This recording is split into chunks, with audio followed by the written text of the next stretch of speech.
Stéphane Distinguin, bonjour.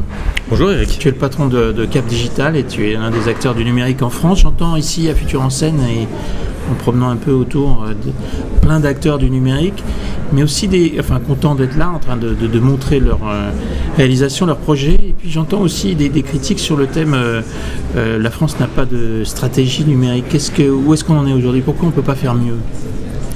Moi je pense que le problème de la France, c'est qu'il y a trop de stratégies avec un S numérique. C'est-à-dire qu'on est affaire à un sujet qui est transverse, qui intéresse plein de ministres, plein d'administrations, et qu'on se retrouve avec quelque chose qui est un peu comme si on avait une double peine. C'est-à-dire qu'on a le numérique à gérer, puis on a aussi un peu notre passé avec lequel on n'est pas à l'aise, et que typiquement, si on se compare à Londres et sa Tech City, quand on voit Cameron qui a aucun problème à dire la Tech City elle est ici, et quand je parle du numérique, je parle de Londres à peu de choses près. Quand on voit un peu comment ça se passe dans d'autres écosystèmes qui ne sont pas forcément en retard par rapport à nous, ils n'ont pas de peur de la concentration. Je pense que la France aussi a un espèce de passé jacobin qu'elle a du mal à vivre, et dont elle pense que c'est... Donc on reste sur des logiciels qui pour le coup sont anciens, je ne sais pas, mais en tout cas pas tout à fait appropriés au numérique, et qu'on a besoin toujours d'expier et de penser au numérique comme quelque chose d'assez diffus, et que on s'intéresse, et je ne donnerai pas de nom parce que ça serait condescendant ou désagréable,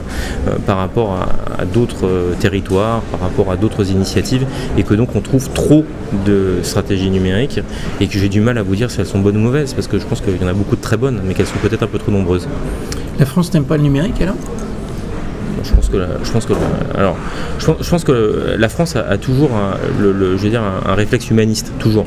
Et que l'humanisme, c'est pourquoi mettre du wifi dans les terrasses de café alors que ça m'empêchait de draguer ma voisine, pourquoi est-ce que j'ai besoin d'un téléphone portable alors que j'en ai déjà à la maison au bureau. Enfin, on croit toujours que le numérique, le premier réflexe, tue en fait du contact. C'est évidemment faux, et moi je vois les choses changer de façon... je suis là vraiment au milieu de Futur en Scène pour dire que les choses ont changé. Que le numérique c'est un enjeu de génération, et qu'on a affaire à une nouvelle génération et c'est le côté le plus enthousiasmant des choses. Quand la globalisation, ça fait toujours peur, mais je trouve qu'il y en a une génération qui se pose peut-être un peu moins ces problèmes-là, qui vit dans le monde, et le monde avec toute sa diversité, qui parle anglais. On peut se dire parfois que Futur en Scène n'est pas tout à fait suffisamment international, on y travaille, mais en tout cas moi je suis stupéfait de voir que quand on a affaire à quelqu'un d'étranger, on lui parle en anglais, et ça je pense que c'est nouveau, et c'est une nouvelle génération que les choses changent. Les prochaines étapes de Futur en Scène dans les années à venir? On avance toujours par plateau, donc je pense qu'on a passé un plateau cette année, donc on est sur ce plateau, et donc je pense que ce qui sera important dans la vague suivante, c'est de pousser ce qui a été pousser les feux, et de continuer ce qui a été initié cette année. Donc je vais prendre 3 grands exemples qui sont la partie et c'est la grande particularité de Futur en Scène, qui est initiée, opérée par un pôle de compétitivité, donc du business, une technostructure qui opère un festival. C'est rare, mais ça se justifie aussi parce qu'il y a une partie assez business, dans laquelle les entreprises sont là pour faire des affaires et se rencontrer, et donc c'est plutôt en semaine, le jeudi et le vendredi. Donc je pense que l'année prochaine on pourra faire mieux avec plus de partenaires, et on a déjà, et comme cette année c'était une réussite, c'est toujours plus facile de trouver des partenaires.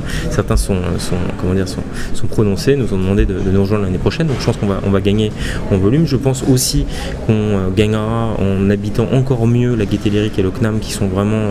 on a été très très bien au 104, mais on voit que l'événement avec le NUMA à proximité, on a vraiment quelque chose à inventer, donc on l'habitera mieux parce qu'on le connaîtra mieux.